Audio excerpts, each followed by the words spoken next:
What's popular YouTube? Another day, another demo, and a newbie today with torzsi. He's coming in to the Mel's lineup after officially flipping them in the rankings. Has now got demoted down to the official Mel's roster, and it's come with a little bit of controversy with the MBK change, which I'll talk about a tiny bit in the game.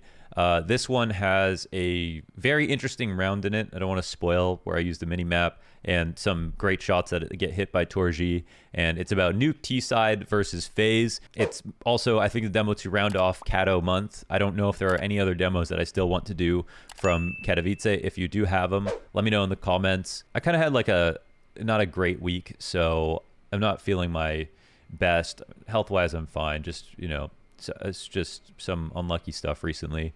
But I've got a lot going on right now. I still want to do a demo every couple of days.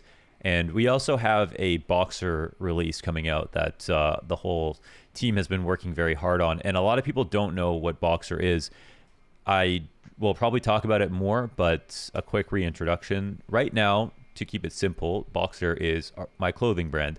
And I have people who I've been working with who work on Boxer, who've been working with us for, with me on my content, on my stream in different capacities for many, many years. And maybe I can talk about everybody at some point, but we are doing a release for the first time since the beginning of the pandemic, where we kind of decided to try to wait it out, and then it just got worse and worse, but now have come together, and we're going to be releasing a collection on store.boxer.gg, and it's going to be really cool. There's a 10 item release. There will be a pre-order for 2 days to get everything.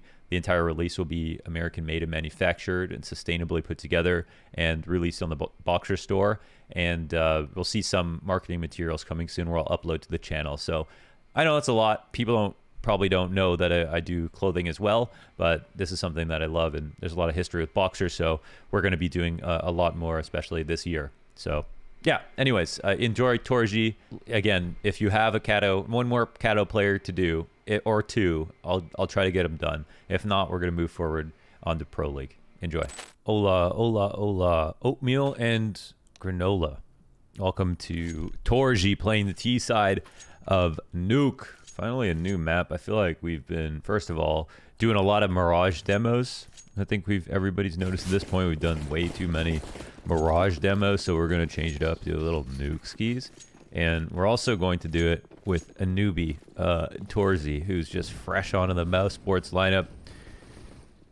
Setting up. So right now they're pretending they're going to default. They're going to go ahead and pop Squeaky. I don't know how many people are going to commit. Looks like maybe they just decided to, drop the vent. I'm not exactly sure. They're just faking upstairs and hitting ramp. Okay. So those two flashes, of course, if there's like an extra ramp player, then maybe they go to heaven briefly for a moment. Okay, I'm just going to do this right now. They do, there are two flashes on A from torzsi throwing them over top of the roof. Then you hit ramp. And the reason you do that, just the two flashes, because if you have one person here who is spotting and one guy here who is watching, in a situation where they might be now worried about upstairs, even a little bit, this guy will freely leave. Okay, so that's like a cheap little fake, okay? And you don't even need him to go up the ladder into heaven and commit to the site.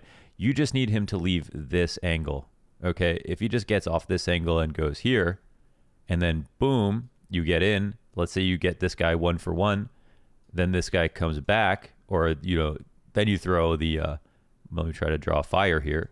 You throw the molly down, then this guy can't come back. So that's all. You don't actually need them to fully rotate and commit and get in the site. You just need them to leave for a second. So that's why sometimes I call these shitty fakes, and it's meant to kind of adequately describe that a shitty fake is something you commit one person or a little bit of utility, and it's understood. Ooh, nice shot. It's understood from the team that throws the shitty fake that it's not supposed to. Oh my God. Wait, he's not gonna win this, right? I don't think I wasn't ready. I wasn't ready for this exactly. There is a lot of time. Talk about that in a second. Wow, that's that shot. By the way, a 5-4 player, 1280 by 1024 5-4 stretch. Oh, he got the bomb, but he didn't get away. That was a nice try. Okay, but the shitty fake, the intention is simply to pull the guy who is the loose rotator anyways in certain positions on the map. You know, if they had just hit ramp, for example, there'd be two guys there staring directly into the ramp with no distractions. That sucks. And all you have to do is throw a couple of flashes just to get them to move a little bit more. Rounds where teams have pistols, they're going to be more succumb to shitty fakes. Those are the best rounds to do them. Pistol rounds are also good because retakes are hard on certain pistols sites on certain maps, and you have less utility as a whole, so people are more inclined to rotate more freely. Plus, there's no working around an op and all of this different stuff. So, all right. torzsi trying to control this deagle. JKS goes down on the ramp, just trying to make his way out. So you see where Brokey is exactly here. In that position is exactly the position that you're trying to pull someone off just by throwing a shitty fake. And you have the double effect of maybe they throw a little utility upstairs as well, just because of those two flashes. Maybe. It's unlikely with the pistol, but... So yeah, torzsi is new to the Mouse Sports lineup. He was on Mouse NXT, and on the HLTV rankings, Mouse NXT flipped the Mouse Sports lineup in terms of rankings, so... They came ahead. And now honestly, the entire Mouse Sports NXT lineup was great. They're the best team. I think the 3 times champs of the We Play Academy League. Won 2 LANs in this previous online season. And torzsi is the best player, the star player, the AWPer of the team. I personally think him and Exertion were the 2 most standout players. But to be honest, man, like their whole lineup is extraordinary, and people are wondering, okay, I think optically, Mouse Sports lost the battle with the way that they cut MBK. I think people were quite upset with the fashion in which MBK got cut, and when it came to the performance of MBK, I think to be real, the performance of MBK, I think everyone was pretty happy. I think Katowice looked pretty excellent, actually. But I also don't think it's unreasonable to think, oh, is MBK going to be, a team that helps us win a major? Or, like, what's the long-term benefit of having a player like MBK come in? After Mouse Sports lose Rops, lose Kerrigan, is MBK the place to go? And I think, if people want to be real... I don't think it actually makes sense to be like, yeah, he made sense the whole time, and he clearly was really good. I think he was pretty good. He's still a little inconsistent, had a good Kato, and outside of that. And, some people want to say it was maybe because of his personality. I have no idea. I wouldn't even assume that was the case. Cyclone is coaching the team, who's coming in from the Mouse Sports lineup, and MBK... I think was very careful to say good luck to everybody except Cyclone, right? He did basically mention all of the players. And, honestly, I've kind of liked what Mouse have done. So I've got a few things to talk about before we start talking about the match. I'll try to go through them quickly. I like what Mouse Sports have actually done with their rosters. I mean, they've actually made a good amount of money. They've done a good job of bringing new players in and then selling them. They kept Rops on for all that time. They have a few players that stayed on for so many years. Chris J, Rops, that they've been mainstays. So I think definitely the organization have done something well in that regard. And their academy team was by far the best. And their academy team was so good, in fact, that, now their coach has moved up. I honestly believe that Shuhei as an IGL is every bit as good as Dexter is. Maybe even better, but we don't know because he was in the academy league. So, Dexter has a leg up with the tier 1 experience he has. But I actually, I thought they could do the Gambit youngsters. They were almost in that position. I think the one clear, definite exception to that is Frozen. I think Frozen obviously outclasses everybody on the academy level, and Frozen is somebody who should definitely stay on the team. And there was maybe a player like Shane who could be replaced, but to be honest, I don't want to pick and I hate to pick and choose because the team as a unit was so good on Mouse NXT, and I think Cyclone, if he made the executive decision to cut MBK, a lot of people are like, oh, he's looking out for his Mouse NXT children. Hey, maybe that's true. But at the same time, I think it's actually just a good idea. I believe that the team should be Dexter, the team should be Frozen, and then torzsi, exertion, JDC. That's what I believe. Now, I want to be careful with the exertion sub in because right now you've got torzsi, JDC, but you also have DMAS, who's been doing great. Ooh. Okay, what a farm. Nice shots. torzsi can rifle as well, in case you're curious. So, all right, let's start focusing in on the game. A little sidetracked. A lot to talk about. Haven't really done any videos on Mouse in some time. I think the roster move made sense, and I really rate JDC as a player very highly, even if he's only at the academy level. Obviously, not every player that moves up is going to work, but JDC is actually not one of the flashiest players, right? He's not actually one of the guys who everybody's talked about. It's kind of one of those players, if you've watched the league, you would know he was just super sound as a rifler. And honestly, his positivity, his energy, he's got the same reputation as like a Jax when it comes to how much people feel like he's, you know, holding the team together on an emotional level. So that's a buff too. But yeah, 5 rounds into the game, and the reason I wanted to watch a T side from torzsi is because he is, I think on T sides at the academy level is where I felt like, okay, he's a better player than m0NESY is. That's where I thought, okay, you know, m0NESY, bigger games, probably a bigger discrepancy between him and his teammates, so he had to carry more, which says a lot about m0NESY, which is great. m0NESY's got insane movement, very clean shots, and hits absolutely ridiculous flick shots that most people in the world cannot hit. But when it came to what looked like a more tenured player, I feel like torzsi showed so much experience when it came to, especially playing on the T sides, when it came to taking initiative, going for opening duels, doing it with an op, and being extremely well balanced when it came to opping and rifling. So I was really hoping to see a lot of entry work from him, opening kill attempts. He's somebody who I had issues with m0NESY in the sense of, I feel like he's not being used aggressively enough. And when it came to torzsi, I didn't feel like that at all. And in fact, I didn't really have anything terrible to say about him. I watched one Academy League demo on Vertigo with torzsi, where it was not bad. But the impact was there, and we saw at Kato, he was made to play at this level. I think we know that at this point, even if it will continue to be up and down. That much is clear. So this molly they throw inside the ramp, it's just to assist in going downstairs. A lot of times there's going to be very small gaps so the CTs can peek and kill you as you're starting to drop off. I believe Rain is downstairs in this position. We can actually take a look. Oh no, they tried to go to heaven. Okay. They tried to go heaven. Maybe a mistake there. So 2 T players left. A real, a lingering ramp guy after 2 just came out late, and it looks like the bomb has been given up. And MEK is coming up on Rain, so there's a chance that they can just get this kill. Yeah, and they'll grab it. But is heaven the right place to go? That's the question. Twist sitting right under here. The flash can be good, and torzsi's gonna see him. Oh man, that's actually disgusting. Oh, that was also disgusting. Wow. If that wasn't an instant first bullet headshot and torzsi wasn't low, I think torzsi would just have gotten that kill. That would have been an insane mid-round. That was well done. Well, you can see why the heaven guy throws the flash that way. That really couldn't have worked better.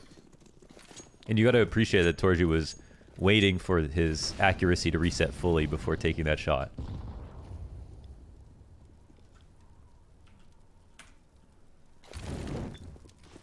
Looks like they're committing off of this.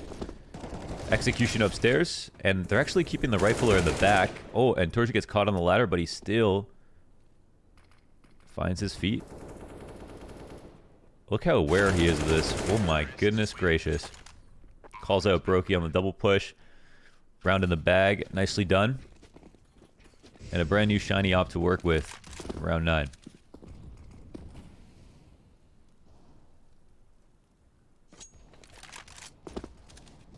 Oh, I've just...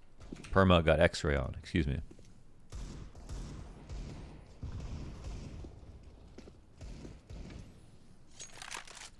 Operation Don't Get Eco'd, of course.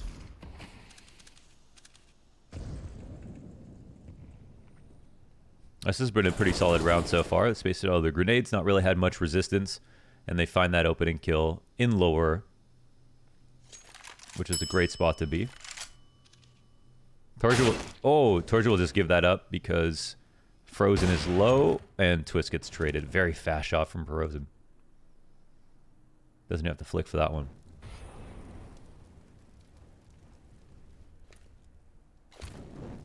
As you can see, this molly helps out for MBK especially, who does now not have to clear the back. And there's, you know, I talk about the entry pathing, the scaling. There's all kinds of examples of just, you know, one or two pieces of utility that completely change the face of the site when you're trying to scale across it, right? In this position here in the back of the site in the corner, where there's a giant smoke on top of the minimap. Yeah, where Frozen is exactly here. This spot can defend against anybody coming in from Squeaky as well as from Mini Garage. And if you molly it, or you just know that no one's there, then when you're running across the site, you never once have to turn around. A really nice round here from MBK. K is for Killa. Killa.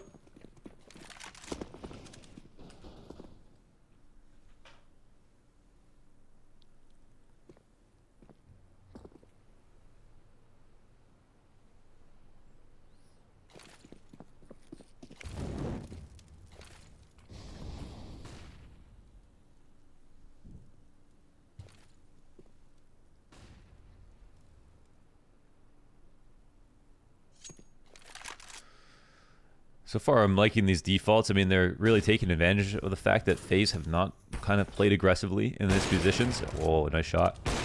We see pistols as well. That'll be telling. Sometimes you don't know. Great nade frag, wow. This will loosen the grip. And now you can kind of pick a site. You can't really go wrong. But it's so early, you also, if you wait, you know you're going to see somebody in a bad position. You kill people this quickly, then the CTs that are loose are always just going to be in the most random place, probably out in the open, trying to get that instant refrag.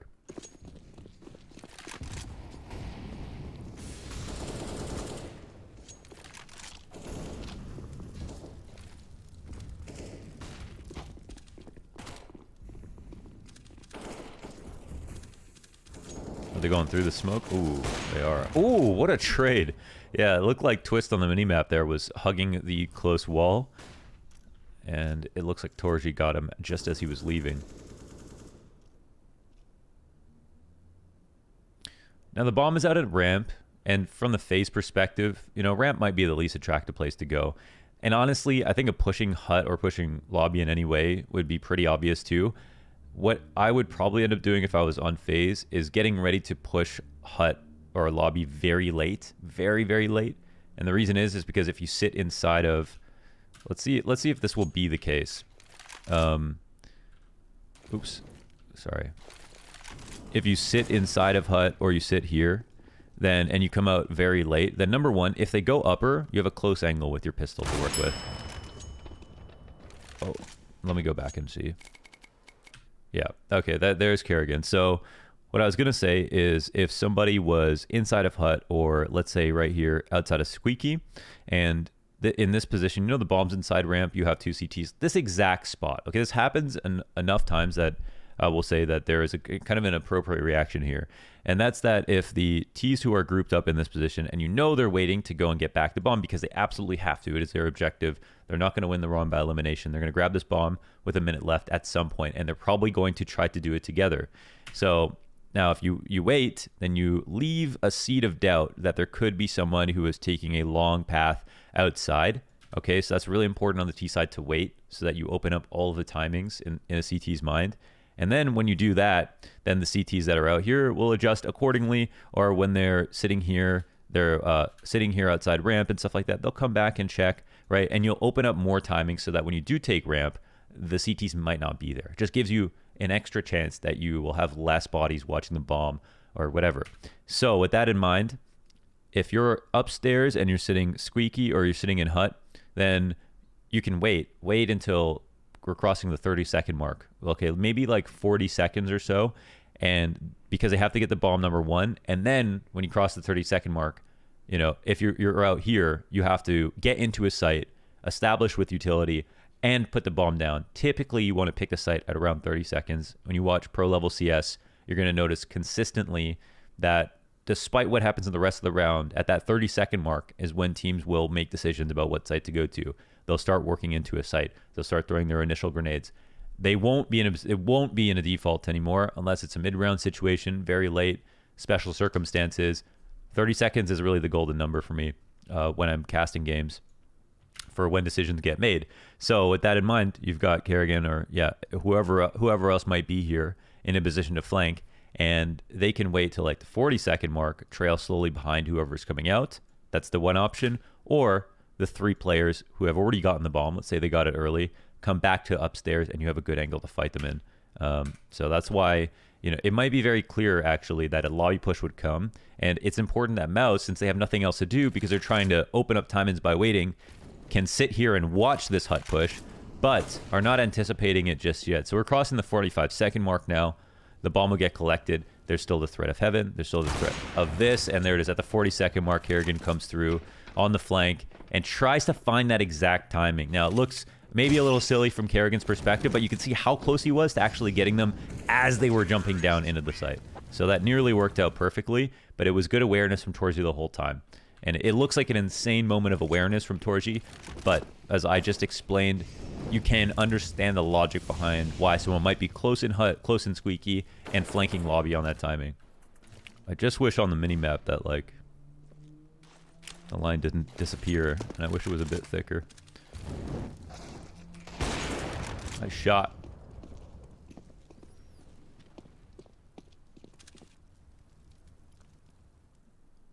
So, I think that's something that people maybe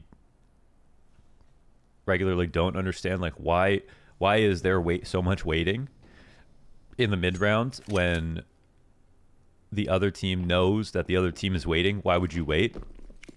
And yeah, it's a lot to do with, if you have nothing else to do and you have time, wait. And then number 2, open up as many timings in the opposite team's mind so that they will make mistakes, be in the wrong place, loosen up their defenses a little bit, lose some concentration. Forget to watch an angle. Ooh, the Xantares clock setup. So where torzsi is top site called clock, frozen that spot, I call it Xantares. It's a very, very nice angle where you're safe from controlled doors. If someone comes out a control window, they have to break the glass.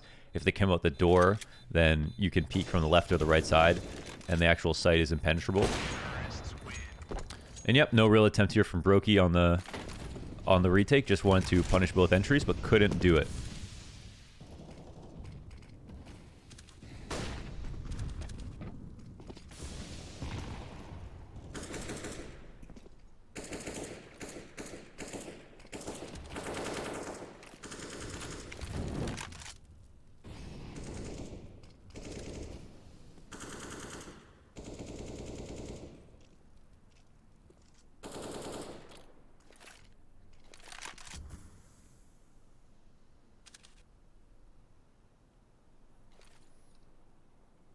And again, these defaults have been pretty good. I mean, they're getting a lot of ground, and they're doing it relatively quietly. So every time FaZe are not standing out in a position like this, and they've been rifling outside a lot, and it feels like it's been very overwhelming for Rain, who's been trying to float around and not getting a lot of op support from Brokey.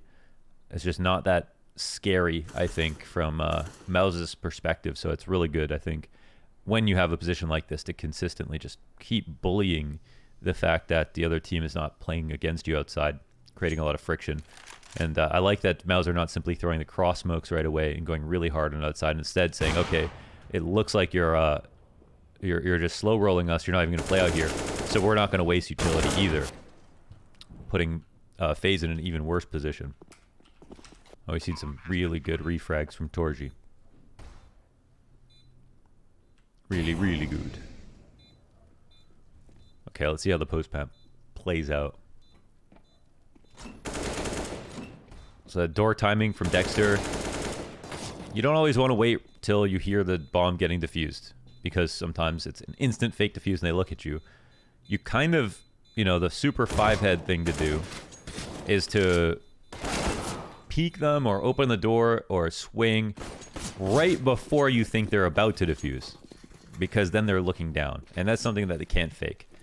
So that timing is sometimes a guessing game, but at this level, that small advantage can just make a huge difference. So some might call that peeking too early, and you'll see players die once in a while like that, but you usually have a really good feeling for, you know, when someone would tap a bomb or when you would tap a bomb, and it can be better to peek them before they defuse. If that sliver of a moment right before it, when they're thinking about it, you know they want to, trust it, peek, and don't do it in a very committal way. Do it in a way that you could get away.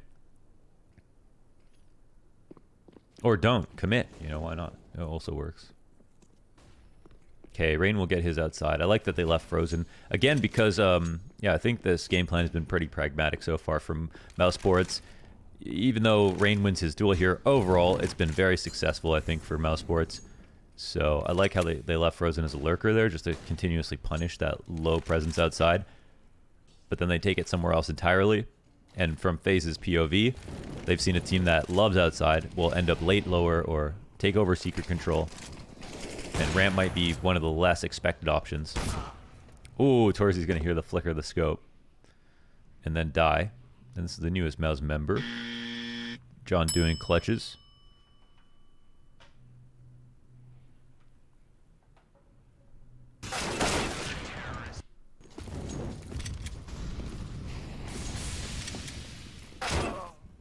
Oh, okay. Now Rain's popping off. Okay, he'll die up top. That's still pretty decent. I think that's almost all FaZe have needed so far this game is to either, you know, get one kill, get away. Oh. Or even get one and just have it traded, because that's been better than, you know, simply losing a player. Once again, this late mini smoke has been very oppressive. The slow crawl outside. The not full set execs outside with a certain amount of time to pull off the cross and get lots of ground. Instead, just playing it by ear. As soon as they go outside, whether if they see someone, they might throw a piece of utility. If they don't, they'll start to crawl up a little bit. I think that's been pretty annoying for FaZe from their perspective. And these mid rounds on nuke, I think, are probably my favorite situations in CS, because there's so much you can do, whether it's going upstairs or downstairs, causing rotations. And yeah, there's some luck involved with where people are going to be, but at the same time, you can relatively expect, you know, maybe someone top hunt here, someone could be opposite vent when this gets searched out, and there could be someone below, and now we'll see someone in hut. So now they know that the lobby was pushed overall. This is enormous from MBK. You know, not even shooting in this position is really good. But whoa, Twist with the offie. Oh, that was actually so tricky. I'd be mad with Dexter if I was Dexter and I saw that, but that was a solid position for Twist. You could see Dexter was just about to switch to the other corner with his scope. Okay, so they lose that one. That was nice. I actually remember seeing that. I think I casted this game and I saw it from Twist perspective, and I thought, oh, he's probably going to get opt here, but now I see why he didn't. And that's why we like the POVs. All right, that was a pretty good one. Hope you enjoyed that. And I think with that, Kato month is concluded. I think it's over. I don't think there's anything more. There's Pro League games now, so I really don't think we want to do too much more Kato if there is Kato.